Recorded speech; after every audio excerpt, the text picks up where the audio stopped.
Atención. Este podcast está diseñado con fines educativos y está dirigido al personal de salud. No debe de ser tomado como una opinión médica. La Asociación Mexicana de Gastroenterología presenta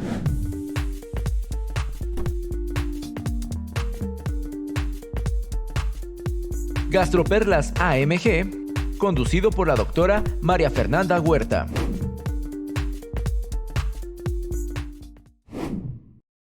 Hola, ¿qué tal? Bienvenidos a este episodio número 41 de estas Gastroperlas. Me presento, soy María Fernanda Huerta, médico especialista en nutrición clínica y pues voy a tener la oportunidad de estar moderando uno que otro episodio enfocados pues a la parte nutricional, como es el caso del día de hoy. Como algunos saben, la intención de estos podcasts es llevar a ustedes temas de la práctica diaria y por eso hemos decidido empezar con el manejo nutricional en las enfermedades relacionadas al ácido.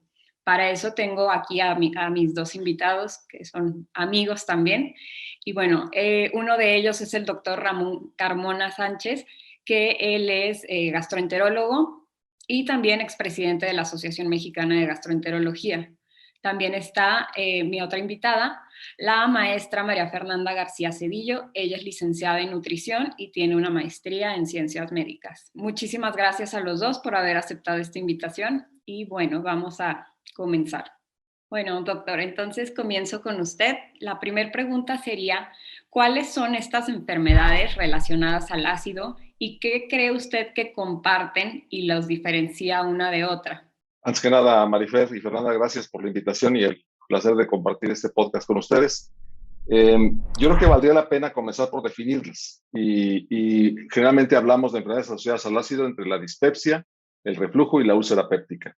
Recordar nada más que el grupo de trabajo de consenso en el 16 de la Asociación Mexicana de Gastroenterología definió el reflujo como el ascenso del contenido gástrico o gastrodenal por arriba de la unión esófago-gástrica, lo cual puede causar síntomas o daño tisular, lesiones esofágicas que afectan la salud y la calidad de vida de los enfermos que la presentan. Por el contrario, la dispepsia es un poquito más difícil de definir. También tenemos un consenso que trabajó al respecto y más bien habla de malestares crónicos y recurrentes en el epigastrio, que incluyen una amplia variedad de síntomas como dolor, ardor, distensión, saciedad, lentitud, eructos, náuseas, vómito, y estos pueden ser continuos o intermitentes.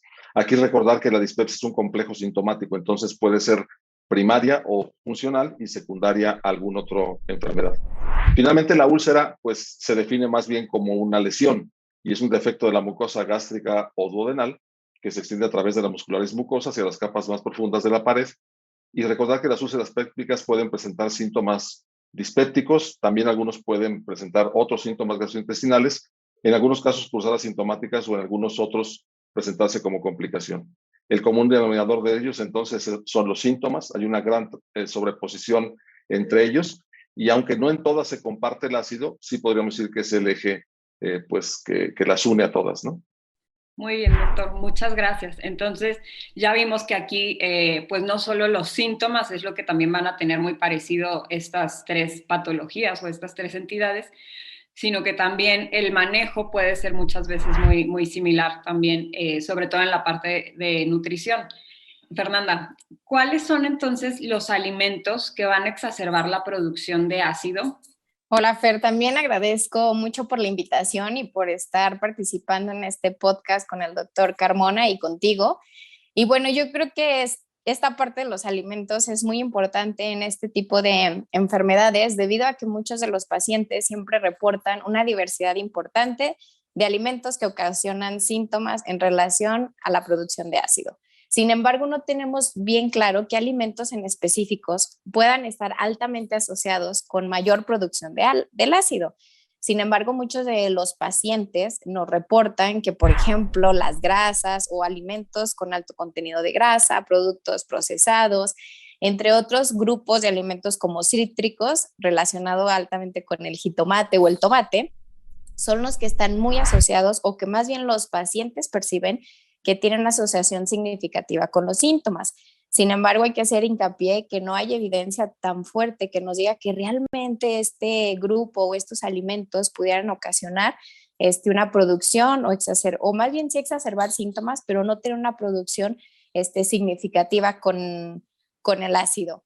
Es también importante resaltar desde ahorita, desde un inicio, vamos a contestar otras preguntas, pero que para evaluar nosotros la parte de ética es un reto que nosotros al hacer proyectos de investigación es sumamente complicado por esta heterogeneidad de lo que nos dice el paciente con lo que realmente hay en la evidencia.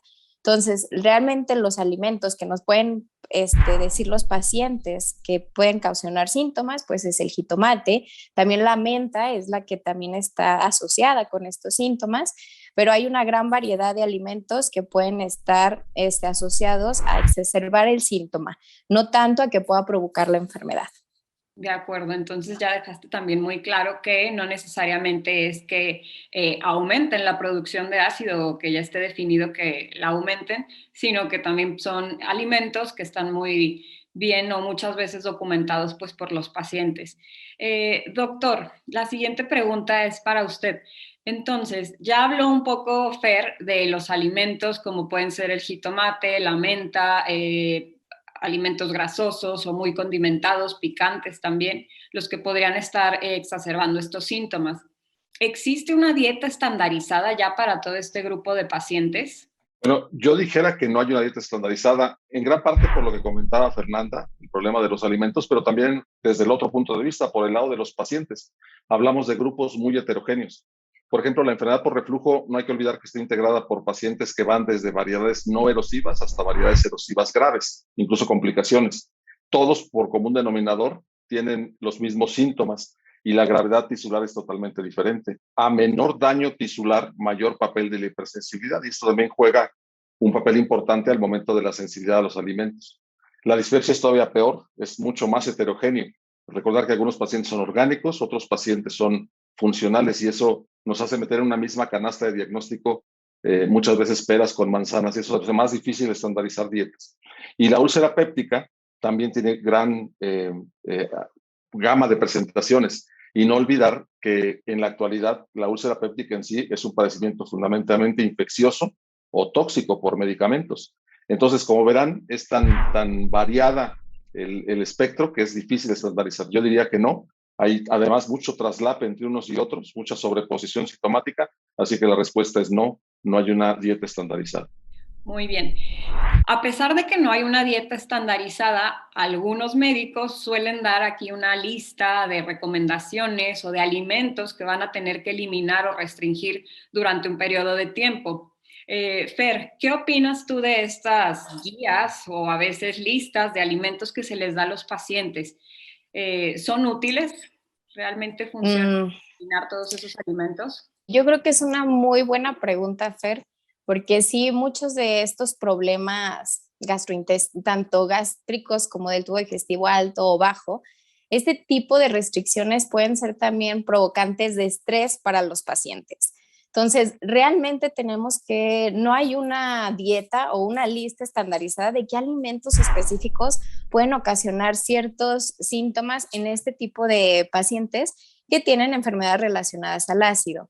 Entonces, para mí no son útiles este tipo de restricciones o de estas listas, debido a que si realmente el médico o el personal de salud que tiene un contacto directo con este grupo de pacientes no sabe explicarle de manera detallada que probablemente no es el alimento, sino la cantidad o la forma de preparar el alimento el que le está ocasionando el síntoma, el paciente va a recurrir a episodios de estrés que al final de mejorar estos síntomas pueden exacerbarlos, o hacer una restricción importante de grupos de alimentos que no tendrían una asociación directa con estos síntomas y que en un periodo de mediano a largo plazo pueda recurrir a deficiencias nutricionales importantes. Entonces, es importante más bien concientizar al paciente si realmente ciertos alimentos son los que están ocasionando síntomas o la preparación o la cantidad del alimento es el que está provocando, y no hacer restricciones o eliminación de alimentos nada más por hacer. De acuerdo. Muy bien, Fer, coincido con eso porque aquí hay que dejar muy en claro que el tratamiento del paciente debe ser individualizado y debería también apoyarse de la mano de algún nutriólogo, porque a lo mejor, así como dan el ejemplo del tomate, a lo mejor a un paciente sí le va a desencadenar algún síntoma, pero a otro paciente no, entonces no habría ninguna necesidad de retirarlo, pues si en él no provoca molestia o síntoma. Doctor, la siguiente pregunta. Ya hablamos un poquito de la dieta, pero también aquí es muy importante los cambios al estilo de vida. Entonces, háblenos un poquito de qué modificaciones son las que también ya tienen evidencia que tendríamos que estar haciendo hincapié con el paciente. Y hablando de dispepsia, úlcera péptica y reflujo, podríamos decir que las recomendaciones comunes a los tres padecimientos podrían incluir, por ejemplo, el dejar de fumar, el consumo excesivo de bebidas alcohólicas, eliminarlo, el dejar de comer alimentos que potencialmente pueden agravar sus malestares, como café, bebidas carbonatadas, alimentos picantes, lo que detone en ellos los síntomas, como ya se comentó, alimentos muy altos en grasa. Pero hay que reconocer que, al igual que comentó Fernanda, el problema que hay con la dieta, tenemos muy poquita evidencia que estos cambios en el estilo de vida realmente impacten o influyen. En las recientes guías del Colegio Americano, publicadas hace muy poquito tiempo, se reconoce que los datos que apoyan estas recomendaciones pues son muy limitados y variables, y las calidades de los estudios que apoyan esto son muy variables. Quizá donde hay más evidencia es en el reflujo. Y en el reflujo, por ejemplo, hay varios ensayos clínicos controlados donde, por ejemplo, elevar la cabecera de la cama puede ser de utilidad. El recostarse, por ejemplo, sobre el lado izquierdo puede favorecer, en contrario del lado derecho, por la posición del esfínter. Y eso parece que tiene no solamente una explicación fisiológica, sino que tiene una traducción clínica importante.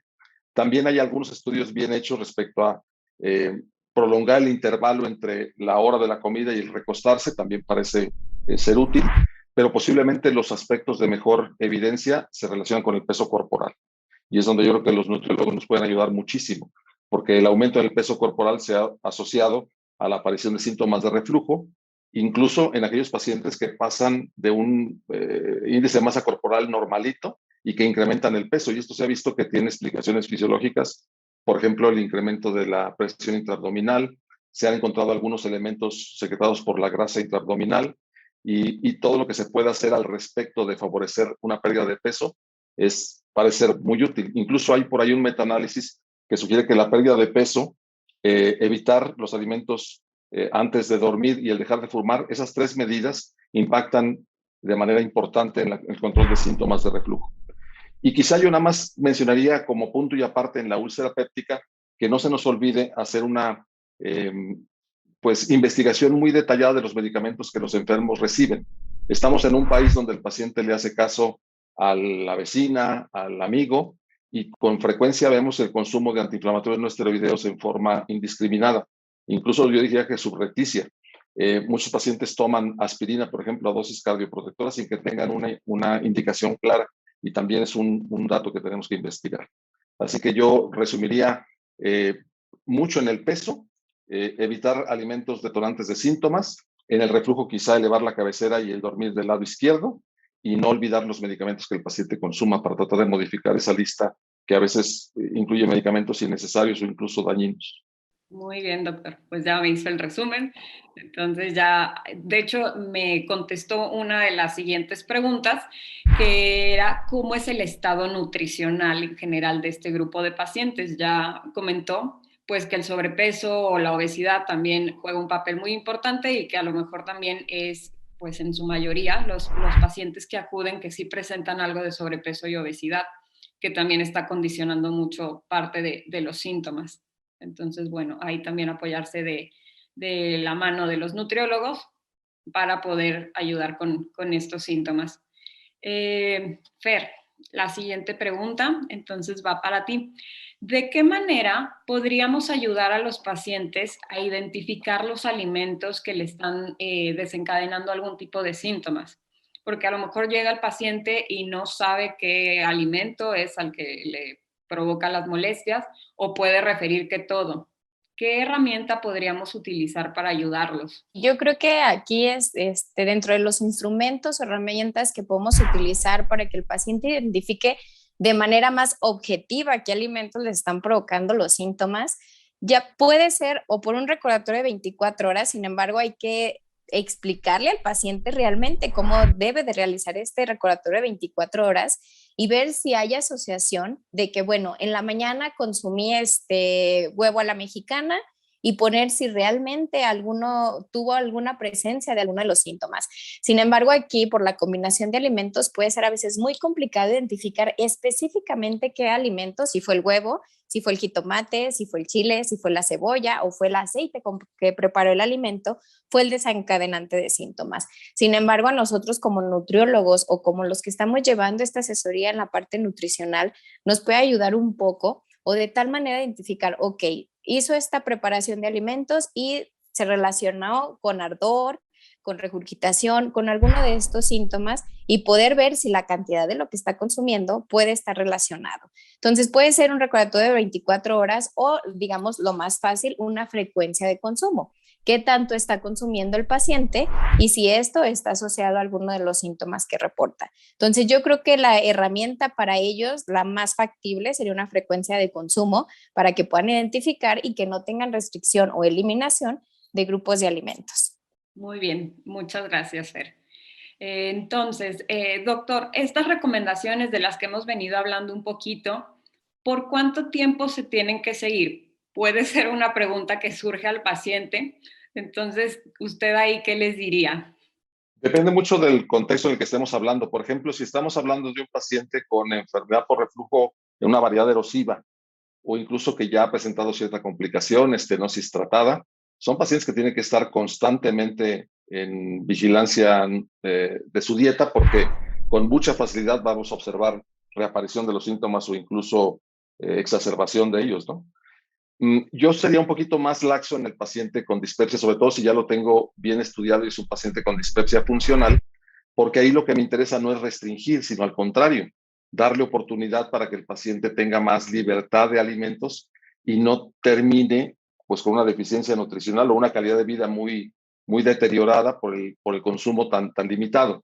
En los pacientes con úlcera péptica, no olvidemos que la úlcera péptica en la actualidad es curable. Entonces, esos pacientes en teoría deberían de volver a una dieta sana y normal sin ningún problema. En la práctica vemos mucha sobreposición con trastornos funcionales y son pacientes que eventualmente tendrán que estar pues reajustando su dieta con frecuencia. ¿Cuánto tiempo? Yo diría que los cuidados deben ser permanentes, pero variará mucho del contexto en el que estemos, a qué paciente estemos tratando y también de qué tan recurrentes sean sus síntomas. Habrá periodos largos donde se podrá dar ciertas libertades. Creo que nuestro papel nunca debe ser propiciar una alimentación inadecuada, siempre sugiriendo una alimentación sana, pero con ciertas libertades, y habrá momentos o grupos de pacientes que por su perfil y complicaciones tengan que ser más estricto y permanente. De acuerdo. De inicio, entonces, siempre dar la indicación al paciente, pues que no es por un tiempo corto o limitado, sino más bien que se vayan haciendo la idea que son a lo mejor cambios permanentes o para largo. En algunos grupos le permita estar bien por largos periodos, no dejar toda la carga en el medicamento o caer en el terreno que muchos pacientes caen, que dicen, cuando sé que voy a consumir irritantes, me tomo mi inhibidor de bomba de protones. No, ese no es el pensamiento que tenemos que propiciar. La base es buenos hábitos y dieta, y los medicamentos son adyuvantes en muchos sentidos, ¿no? De acuerdo, doctor, muchas gracias. Fer, en relación con los alimentos, con la comida, ¿existe otro factor que pueda detonar los síntomas además del alimento? O sea, me refiero si a lo mejor la cantidad o, como tú mencionabas, la forma en que se preparan. Sí, Fer, de hecho yo creo que está más asociado realmente a qué es la cantidad, la calidad del alimento y la forma en que se prepara el alimento, asociado a con la aparición o la exacerbación de síntomas. A veces los pacientes tienen tanto miedo al alimento que, como dice al principio el doctor Carmona, que la vecina le dijo que no consumiera esto porque le iba a causar más malestar o le iba a causar más úlceras o etc, etc. Entonces, muchas de las recomendaciones no son tanto del personal de salud, sino del vecino, del amigo o de algún familiar. Y esto también ocasiona que el paciente se crea una idea que es totalmente errónea. Entonces, yo creo que también al paciente hay que decirle y explicarle de forma adecuada cómo es una dieta correcta. Al final, nuestro objetivo como personal de salud en esta parte como nutriólogos es que el paciente sepa cómo comer, en qué cantidad, de qué forma preparar y qué calidad de alimentos es lo correcto. Muchos de los pacientes a veces se frustran de que tienen años sin comer ciertos grupos de alimentos y que porque les causa esto, y realmente les preguntamos, ¿ya lo probó? ¿Ya lo consumió? Y me dijo, no, lo que pasa es que mi vecina me dijo que si lo consumía me iba a hacer daño. También la parte del consumo del café, hay pacientes que tienen años sin tomar café, a pesar de que es un alimento, más bien una bebida que les gusta. Entonces aquí hay que explicarle que hay que revisar realmente si es que como se tomaban 1 litro de café, pues a lo mejor por eso provocaba el síntomas, a una tacita adecuada. Igual pasa con el alcohol, no es lo mismo una copita a consumir 3, 4 copas al día. Entonces yo creo que sí influye mucho la calidad, la cantidad y la forma de preparación. Y qué mejor de verdad explicarle detalladamente al paciente estas 3 partes para que no haga la suspensión de alimentos. Gracias, Fer. Y creo que sí, ahí tienes mucha razón. Ahí está el detalle de a lo mejor tomarse el tiempo de averiguar un poquito, de interrogar más cómo es su estilo de vida, cómo prepara los alimentos, qué tipos de aceites utiliza o condimentos en general. Pero entonces sí tomarse un poco de tiempo para conocer un poquito más a detalle el estilo de vida del paciente. Gracias. Doctor, la siguiente pregunta. ¿Qué hay de los probióticos en este grupo de pacientes? ¿Están recomendados? ¿En qué casos? ¿O si van de cajón? Platíquenos. Los probióticos son todo un tema y lo han sido, yo creo que en la última década y lo seguirán siendo por un tiempo más. Me gusta siempre hacer referencia a los trabajos de consenso que ha hecho la asociación porque creo que siguen siendo documentos de mucho valor y ojalá y que a través de estos podcasts se pueda invitar a que se consulte nuevamente. El grupo de consenso de probióticos de la asociación definió a estos como microorganismos vivos que administrados en cantidades adecuadas confieren beneficio para la salud del huésped. Y creo que es una definición que se comparte por muchas sociedades y organismos internacionales. El problema en los años recientes es que todavía no sabemos qué probiótico y para cuál enfermedad. Así que si un paciente nos pregunta si los puede tomar, pues yo siempre les pregunto sí, pero ¿cuál es el objetivo, verdad?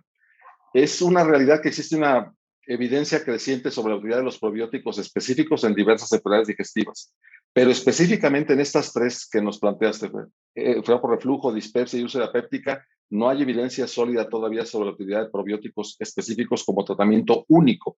Hay muchos estudios y creo que cada vez hay más de adyuvancia en el tratamiento, pero como tratamiento único no. Es verdad que también pueden incorporarse al tratamiento en algunos momentos o aspectos de la enfermedad. Por ejemplo, se me ocurre pensar que yo, por ejemplo, acostumbro dar los tratamientos de erradicación de Helicobacter, que implican 2 antibióticos, asociados a un probiótico, pero no porque me vayan a ayudar a erradicar la bacteria, sino para reducir el riesgo de diarrea por la exposición a 2 antibióticos con un inhibidor de la bomba de protones. También hablábamos antes del traslape que hay entre reflujo, úlcera péptica y otras enfermedades funcionales, por ejemplo, síndrome de intestino irritable. Y para síndrome de intestino irritable sí hay ya probióticos específicos con buena evidencia de su mecanismo de acción y quizá podríamos en ese grupo de pacientes donde hay, sabemos, traslape sintomático, utilizarlos. La respuesta a la pregunta de si se deben utilizar o si van de siempre o de rutina, no van de siempre. Creo que al igual que la dieta se tiene que individualizar y quizá tengamos que ser más proactivos en la difusión del verdadero papel de los probióticos, porque sí veo que se están utilizando en la práctica diaria de manera muy inadecuada.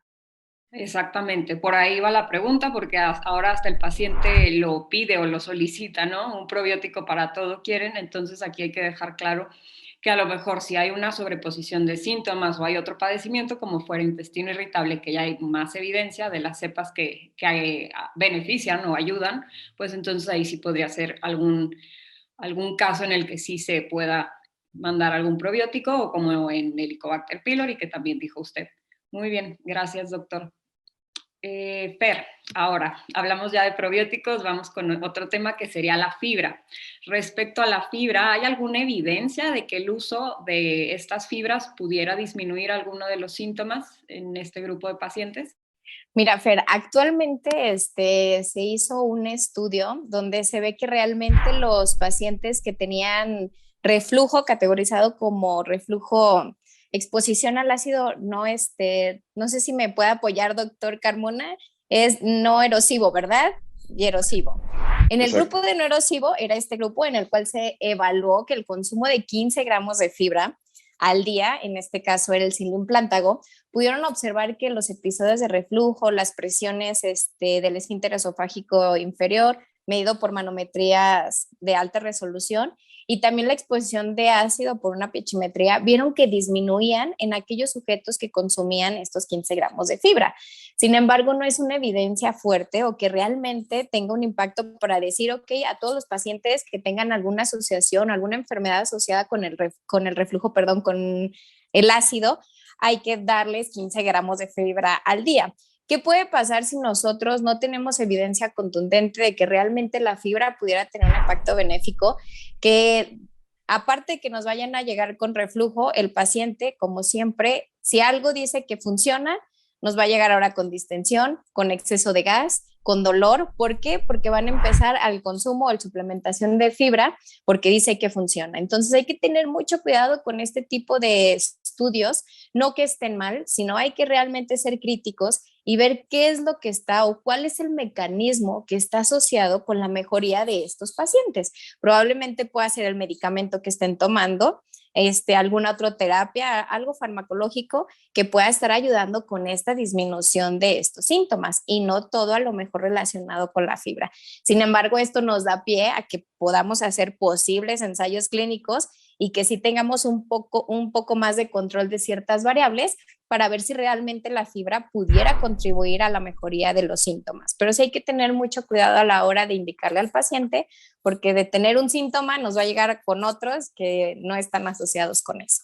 Muy bien, claro, y también ahí pues interrogar, ¿no? Para ver qué otros síntomas tiene y ver si sí se vería beneficiado del uso de alguna fibra, pero si va entonces nada más por síntomas de reflujo, pues yo creo que ahí la recomendación no sería iniciar con cierto tipo de fibras. Muy bien. Doctor, ¿qué tipo de medicamentos pudieran aumentar los síntomas de reflujo que hay que recordarle pues al paciente o incluso interrogarle, ¿no? Para ver si no son sus desencadenantes? En teoría, todos aquellos medicamentos que afecten el funcionamiento del esfínter esofágico inferior y alteren el vaciamiento gástrico. Entonces, si revisan los textos de hace 30, 40 años, van a ver que todavía, por ejemplo, se recomienda evitar estrógenos, anticolinérgicos, beta-adrenérgicos. En la práctica, pues se habla de atropina, de dopamina, de bloqueadores de canales de calcio, de nitratos, de morfina, teofilina, diazepam. Por ejemplo, la menta piperita que entró y salió de México y que quizá tengamos pronto, está contraindicada en forma relativa en los pacientes por reflujo, precisamente por el efecto de la menta. Y algunos fármacos, no por el fármaco en sí, sino por su forma de liberación. El mejor ejemplo quizá es el recientemente introducido Iberogast. En Europa hay una liberación en gel que parece que se asocia a reflujo, pero no es por el fármaco, sino por la forma de liberación. Sin embargo, el valor real de estos fármacos ya llevados a la práctica es un poquito cuestionable. Hay quizá cosas más prácticas que yo creo que tenemos que preguntarle al paciente. Por ejemplo, no olvidar que el carbonato de calcio, aquí podemos decir marcas, por ejemplo, el TUMS, que se usa mucho, es un antiácido que da rebote. Entonces hay que tenerlo en cuenta. Lo mismo se ha hablado del rebote ácido en la interrupción súbita de inhibidores de bomba de protones. También comentar al respecto un poco. Y creo que, como tú dices, tomarse el tiempo para identificar lo que toma y cómo lo toma. Yo creo que ese es el panorama general de fármacos. Y respecto a los AINES. En enfermedad acidopéptica, sin duda, ya lo habíamos comentado en el bloque anterior, el uso inapropiado y la aspirina cardioprotectora nos da muchísimos síntomas e incluso riesgos de complicaciones. No olvidar preguntarlo. Para muchos pacientes, la aspirina de la mañana no es un medicamento, es casi como su parte de su desayuno. Y eso lo vemos con mucha frecuencia. De acuerdo. Muchas gracias, doctor. Fer, ¿la dieta mediterránea puede ser una estrategia en el control de síntomas de este grupo de pacientes? ¿Se te hace buena opción o buen abordaje? Mira, también hay estudios donde evalúan, bueno, sabemos que la dieta mediterránea, pues hay estudios donde sí tiene esta mejoría o reduce el riesgo de enfermedades cardiovasculares o cáncer. Sin embargo, yo creo que en este tipo de población, en la asociada con el ácido, es sumamente importante tomar en cuenta la dieta correcta. Sabemos que, bueno, las características de la dieta mediterránea es que es alto, que tiene cereales integrales, alto en semillas, aceite de oliva, una ingesta de alimentos de origen animal moderada, baja.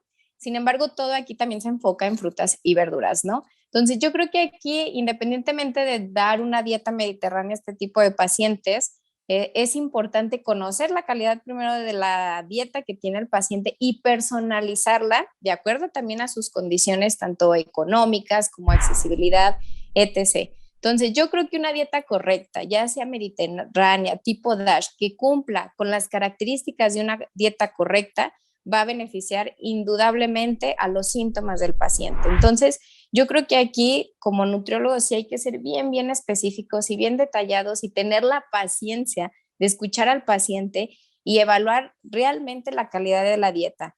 En la parte clínica, yo lo que he observado con los pacientes es que la calidad de la dieta es mala. Ellos creen que por comer muchos cereales integrales, muchas frutas y verduras, consideran que tienen una dieta buena. Sin embargo, la cantidad, como lo había mencionado anteriormente, es una pieza importante para reducir síntomas. Acuérdense que todo en exceso es malo, hasta tomar agua en exceso nos puede provocar ciertas alteraciones y eso es realmente lo que hay que decirle al paciente, que no se quede con la idea de que el comer brócoli le va a hacer daño. Hay que preguntarle, ok, ¿el brócoli cómo lo consumió? ¿Cocido o frito? ¿Cocido o con mantequilla? Entonces, todas estas formas son sumamente indispensables que nosotros las conozcamos al preguntarle al paciente para con base a eso nosotros poder prescribir o dar una dieta correcta, independientemente si tenga características de parte mediterránea, DASH, etc. Muy bien, volvemos a este tema de ser como muy específicos, ¿no? En este momento del interrogatorio para poder sacar pues todo el jugo de su dieta, ¿no? De todos sus hábitos. Doctor, ¿cuál es el papel de la leche y de sus derivados en la dieta de las enfermedades relacionadas al ácido? Bueno, hay que mencionar que la leche jugó un papel muy relevante en el manejo dietético, principalmente de la úlcera péptica, hace casi medio siglo. Ustedes están muy jovencitas, pero seguramente lo leyeron, la famosa dieta de Sipi, que eran esas mezclas de leche espesadas con crema, que eran la base del tratamiento y en su momento se consideró una terapia aceptada. Luego se reconoció que el rebote otra vez de ácido originado por el calcio y las deficiencias que a final de cuentas producía una dieta tan limitada, pues salía peor el remedio que la enfermedad. Sin duda alguna que ya con la llegada de los supresores de ácido se desplazó el papel de la leche como un antiácido. Si bien todavía lo vemos que en forma casera el paciente a veces lo consume, la verdad es que ya como un tratamiento en sí tiene muy poco valor. Eh, a eso se ha, yo creo que sumado el hecho de que cada vez conocemos más pacientes que no toleran la lactosa y los síntomas que asocian a la intolerancia a la lactosa, pues pueden generar también confusión o traslape con otros síntomas. Así que todo esto ha ido, como yo creo, desmotivando un poco el uso de la leche como terapia en el tratamiento. Yo creo que en la actualidad no forma parte del tratamiento de estas enfermedades relacionadas al ácido, pero debe tomarse en cuenta como investigación en los alimentos que pueden detonar síntomas, principalmente en aquellos pacientes con sobreposición, con la intolerancia a la lactosa sobrepuesta. Yo creo que es algo que nunca debemos de dejar de investigar, pero no utilizarlo como una medida terapéutica. De acuerdo, porque a lo mejor ese sí puede caer más como un consejo de alguna persona, algún familiar. Entonces, checar ahí si no lo está tomando o él que cree ahí de utilizar esto de los lácteos. Ya se nos está acabando el tiempo, entonces, Fer, otra pregunta es, ¿cuáles crees que puedan ser entonces algunas de las deficiencias nutricionales que pudiera presentar este grupo de pacientes? Bueno, yo creo que dentro de las deficiencias que pueden tener pueden ser muy generalizadas. Una de ellas probablemente pueda ser el consumo de ciertos alimentos que llegan a restringir, por ejemplo, en un grupo de alimentos cítricos que es como la naranja, el tomate, toronja, etc. Bueno, a lo mejor la fuente de vitamina C pudiera ser algo que no pudieran. Sin embargo, existen alimentos que pueden compensar estas deficiencias. Sin embargo, también hay que tomar en cuenta y hacerles hincapié a los pacientes, porque muchos llegan de que como suspendieron alimentos quieren la suplementación con vitaminas. Sin embargo, hay que también tenerles y explicarles y hacerles conciencia que muchos de alimentos pueden tener este tipo de vitaminas y que pueden consumirlas. Entonces, dentro de las deficiencias, probablemente no a corto plazo puedan tener estos pacientes porque vamos a lo mismo. Muchos de los pacientes que tienen estas enfermedades que tienen sobrepeso y obesidad. Entonces, muchas de estas veces es tanto la calidad de la dieta lo que está provocando esto. Sin embargo, deficiencias, pues hay que realmente ver la calidad y cuáles pudieran ser estas en específico para que los pacientes tuvieran repercusiones a largo plazo. Sin embargo, pues deficiencias importantes probablemente a corto y mediano plazo no pudieran tener, pero hay que ver qué tipo de restricciones está haciendo el paciente para ver estas deficiencias. De acuerdo, Fer. Y a lo mejor considerar al grupo de pacientes, yo agregaría, ¿no? Si es un paciente que ha tenido uso prolongado también de IVPs, pues considerar también a lo mejor una deficiencia de vitamina B12 podría ser. Ok. Doctor, ya por último, para terminar, una pregunta común en los pacientes puede ser si pueden consumir alcohol. Entonces, ¿se puede tomar alcohol? Y en caso de ser afirmativo, ¿qué tipos de bebidas le recomendaría a los pacientes? Yo diría que no es una pregunta común, me parece una pregunta infaltable. Todos preguntan lo mismo y la verdad es muy difícil de contestar. Y el hecho es que los mecanismos por los cuales las bebidas alcohólicas generan síntomas, por ejemplo, de enfermedad por reflujo, no los conocemos. En realidad, sabemos muy poco al respecto. Quizá el mejor ejemplo es cómo bebidas como el vino tinto o el vino blanco son mucho más generadores de síntomas que bebidas con un contenido de alcohol mucho más alto. Así que la respuesta no está simplemente en la graduación alcohólica. Otro aspecto importante, por lo menos en México, y creo que no es privativo de nuestra cultura, es el hábito de consumo en cuanto al alcohol. No es lo mismo un consumo moderado cotidiano que un consumo abundante de fines de semana. Y además el contexto en el que se consume habitualmente va en el contexto de alimentos copiosos, de alimentos grasosos, por lo tanto darle un valor real es bien complicado. Les platicaba de las guías que recientemente publicó el Colegio Americano hace pocas semanas sobre el reflujo y reconocen que la calidad de la evidencia que se relaciona al consumo del alcohol y la enfermedad por reflujo es muy débil y ellos dicen que la recomendación no puede generalizarse. Entonces yo creo que estamos de acuerdo, yo creo que todos aquí estamos de acuerdo en recomendar no abusar del consumo de bebidas alcohólicas. Lo difícil siempre es establecer la definición de un consumo moderado. ¿Cuánto es moderado? En mi experiencia, y esto es totalmente inválido para evidencia, yo lo que les pido a los pacientes es evitar el consumo absolutamente de todo tipo de bebidas alcohólicas durante la fase, digamos, inicial del tratamiento y luego vamos buscando la manera de llegar a un acuerdo de moderación porque eso es muy subjetivo. Perfecto, doctor. De acuerdo en eso, sobre todo pues las bebidas fermentadas, ¿no? Son las que más deberían de evitar.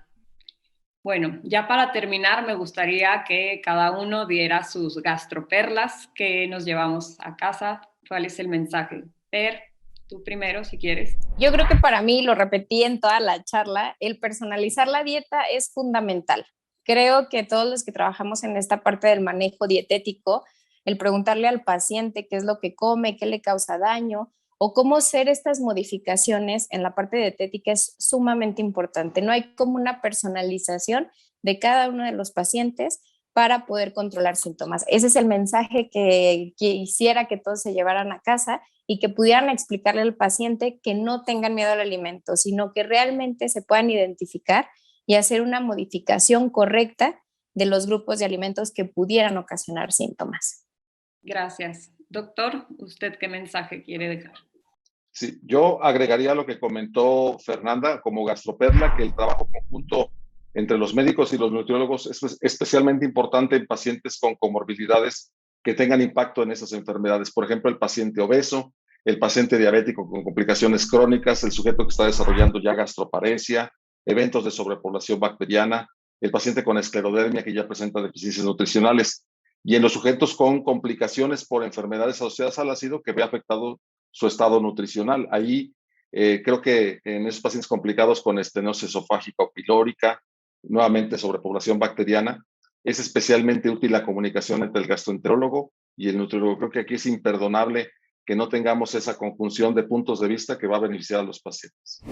Bueno, pues hemos llegado al final de este episodio. Muchísimas gracias a los dos por su participación y a los que nos escuchan. Espero que les haya gustado mucho. Nos vemos en el siguiente episodio. Muchas gracias ambas, Fernandas, gracias. Gracias. Gracias. Esto fue Gastroperlas AMG. Los esperamos en la próxima emisión. La Asociación Mexicana de Gastroenterología presentó. Atención. Este podcast está diseñado con fines educativos y está dirigido al personal de salud. No debe de ser tomado como una opinión médica.